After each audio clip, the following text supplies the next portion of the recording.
Hi అండి, welcome back to our channel. ఈ రోజు మనం సింపుల్ గా వెజ్ పలావ్ చేసుకుందాం. అలాగే దాంతో పాటు కాంబినేషన్ లో రొయ్యలు కోడిగుడ్డు కర్రీ అయితే చేసుకుందాం. ఈ రెండు కాంబినేషన్ అయితే చాలా బాగుంటుంది.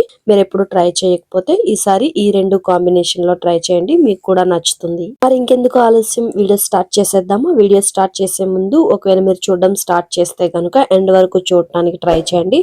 అప్పుడే మీకు వీడియో అనేది క్లారిటీగా అర్థమవుతుంది. అలాగే ఈ వీడియో మీకు నచ్చితే గనక ప్లీజ్ సబ్స్క్రైబ్ చేసుకోవడం మర్చిపోవద్దు. అలాగే ఒక లైక్ కూడా ఇవ్వండి. ఫస్ట్ అయితే ఈ వెజ్ పలావ్ చేసుకోవటం కోసం ఒక గిన్నె పెట్టుకొని ఆయిల్ వేసుకోండి. ఆయిల్ లేదా నెయ్యి కలిపి వేసుకున్నా పర్వాలేదు. ఆ తర్వాత 3 లవంగాలు అలాగే ఒక దాల్చిన చెక్క కూడా వేసుకోండి. ఆ తర్వాత అనాస పువ్వు అలాగే ఒక బిర్యానీ ఆకు వేసుకుని మొత్తం అంతా స్పైసెస్ మంచిగా ఫ్రై చేసుకోండి. ఇవి లైట్ గా ఫ్రై అయిన తర్వాత 2 ఆనియన్స్ ని ఇలా పెద్దగా కట్ చేసుకుని వేసుకోండి. అలాగే పచ్చిమిర్చి, బీన్స్, క్యారెట్ కూడా వేసుకోండి. వెజ్జెస్ అనేవి మీ దగ్గర ఏ ఉంటే అవి వేసుకోండి. అలాగే గ్రీన్ బటానీ కూడా వేసుకొని మొత్తం అన్ని ఒకసారి కలుపుకోండి. ఇవి లైట్ గా మెత్తబడేంత వరకు అయితే మూత పెట్టుకుని కుక్ చేసుకోండి. ఆ తర్వాత మిల్ మేకర్ ని వేసుకుని మొత్తం అంతా ఒకసారి అయితే ఫ్రై చేసుకోండి. మిల్ మేకర్ అనేది కొంచెం లైట్ గా ఫ్రై అయిన తర్వాత ఒక 2 టమాటోలను ఇలా సన్నగా కట్ చేసుకుని అయితే వేసుకోండి.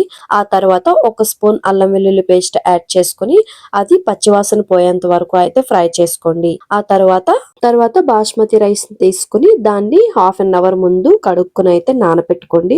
ఇలా నానపెట్టుకున్న రైస్ ని వేసుకుని ఆ తర్వాత ఒక గ్లాస్ రైస్ తీసుకుంటే దానికి 1.5 గ్లాస్ వాటర్ అయితే యాడ్ చేసుకోండి.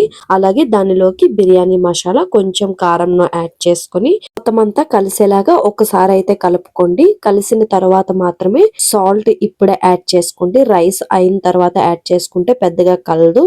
అందుకని వాటర్ లా ఉండేటప్పుడే సాల్ట్ మీకు ఎంత సరిపోతుందో దాన్ని బట్టి అయితే యాడ్ చేసుకోండి. సాల్ట్ యాడ్ చేసుకున్న తర్వాత మొత్తం సాల్ట్ కలిసేంత వరకు ఒకసారి కలుపుకొని మూత పెట్టుకుని ఒక 10 మినిట్స్ అయితే మీడియం ఫ్లేమ్ లో కుక్ చేసుకోండి. ఇంకొక 5 మినిట్స్ లో ఫ్లేమ్ లో కుక్ చేసుకోండి. అలా కుక్ చేసుకోవటం వల్ల రైస్ అనేది మంచిగా పొడి పొడిగా అయితే కుక్ అవుతుంది.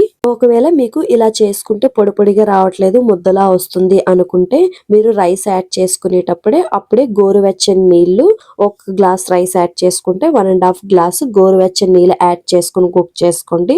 ఖచ్చితంగా రైస్ అనేది ఇలా పొడి పొడిగా అయితే వస్తుంది. పలావ్ అనేది మొత్తం అంతా రెడీ అయిన తర్వాత వెంటనే తినేయకుండా ఒక 5 మినిట్స్ అయితే మూత పెట్టి అలా పక్కకు వదిలేయండి. రైస్ అనేది విరజల్లినట్టు ఉంటుంది. ఇప్పుడు దీనిలోకి రొయ్యలు కోడిగుడ్డు కర్రీ అయితే ప్రిపేర్ చేసుకుందాం. ఇది ప్రిపేర్ చేసుకునే ముందు ఫస్ట్ కడాయి పెట్టుకోండి. ఆయిల్ వేసుకున్న తర్వాత జీడిపప్పు, పచ్చిమిర్చి ఒకేసారి వేసుకుని రెండు ఒకేసారి ఫ్రై అవనివ్వండి. దీని వల్ల టేస్ట్ అయితే చాలా బాగుంటుంది. ఆ తర్వాత 3 ఆనియన్స్ తీసుకుని సన్నగా తరుక్కుని అయితే వేసుకోండి. ఆనియన్స్ అనేవి ఇలా కలర్ చేంజ్ అవ్వగానే కొంచెం కరివేపాకు అలాగే కొంచెం అల్లం వెల్లుల్లి పేస్ట్ వేసుకుని అల్లం వెల్లుల్లి పేస్ట్ అనేది పచ్చివాసన పోయి క్రిస్పీగా వచ్చేంత వరకు అయితే ఫ్రై చేసుకోండి. ఇలా ఫ్రై చేసుకున్న ఆనియన్స్, అల్లం వెల్లుల్లి పేస్ట్ లో మనం హాఫ్ అన్ అవర్ ముందు రొయ్యలను మంచిగా వాష్ చేసుకుని దానిలో పసుపు వేసి కలిపి పెట్టుకున్న ఆ రొయ్యలను అయితే వేసుకుని మంచిగా కలుపుకోండి. ఆ తర్వాత దానిలోకి కారం వేసుకోండి. కారం అనేది మీకు ఎంత సరిపోతుందో దాన్ని బట్టి వేసుకోండి. అలాగే కొంచెం జీరా పౌడర్ ను కూడా వేసుకుని కారం, జీరా పౌడర్ మొత్తం అంతా కలిసేంత వరకు ఒకసారి అయితే కలుపుకోండి. ఆ తర్వాత 2 ఉడికించిన కోడిగుడ్లను తీసుకుని దానిపై ఘాట్లను అయితే పెట్టుకోండి. దానివల్ల మసాలా అంతా కోడిగుడ్లలోకి కూడా వెళ్లి కోడిగుడ్లు తినేటప్పుడు టేస్టీగా ఉంటాయి. దానిలోకి రుచి సరిపోయేంత ఉప్పు అలాగే కొంచెం కొత్తిమీరను కూడా యాడ్ చేసుకుని ఒక గ్లాస్ 250 ml వాటర్ అయితే యాడ్ చేసుకోండి. వాటర్ యాడ్ చేసుకున్న తర్వాత రొయ్యలు అనేవి ఉడకాలి కాబట్టి కొంచెం 250 ml వాటర్ అయితే యాడ్ చేసుకోండి. ఆ తర్వాత బిర్యానీ మసాలా ఉంటుంది కదా, అది వేసుకొని మొత్తం అంతా ఒకసారి అయితే కలుపుకోండి. ఆ వాటర్ అంతా ఇంకిపోయిన తర్వాత స్టవ్ ఆఫ్ చేసుకుని వేడివేడిగా సర్వ్ చేసుకోండి. ఈ వీడియో చూసిన తర్వాత మీకేమనిపించిందో కామెంట్ అయితే చేయండి. ఈ కోడిగుడ్డు రొయ్యలు ఈ పలావ్ లో వేసుకొని తింటే టేస్ట్ అయితే అద్భుతంగా ఉంటుంది. వెజ్ పలావ్ తో కోడిగుడ్డు రొయ్యల కర్రీ చేసుకొని తింటే టేస్ట్ అయితే చాలా బాగుంటుంది. మీకు కూడా ఖచ్చితంగా నచ్చుతుంది. ఇది ట్రై చేసి ఎలా కుదిరిందో కమెంట్ బాక్స్ లో అయితే కమెంట్ చేయడం మర్చిపోవద్దు. ఈ వీడియో మీకు నచ్చితే గనుక ప్లీజ్ సబ్స్క్రైబ్ చేసుకోవడం మర్చిపోవద్దు. అలాగే ఒక్క లైక్ కూడా ఇవ్వండి. మీరు వీడియో చూడడం స్టార్ట్ చేసే ముందు స్కిప్ చేయకుండా ఎండ్ వరకు చూడటానికి ట్రై చేయండి.